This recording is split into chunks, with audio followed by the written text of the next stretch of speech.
Los precios se han incrementado un poquito debido sobre todo a los cavas que salen al mercado después de guarda, después de 9 meses,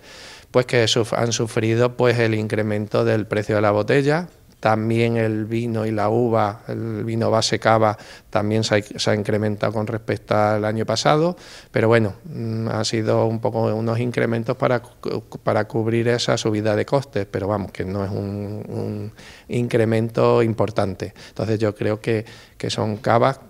que yo incluso pienso que son baratos para el trabajo que lleva un cava, que si todo el mundo conociera cómo es la elaboración, el proceso que lleva, la toma de espuma, luego el degüelle, todo eso, pues incluso yo creo que se darían cuenta que los precios son incluso baratos. Bueno, pues a lo mejor pues depende de la bodega, pero a lo mejor 40 céntimos, 50 céntimos en botella con respecto al año anterior.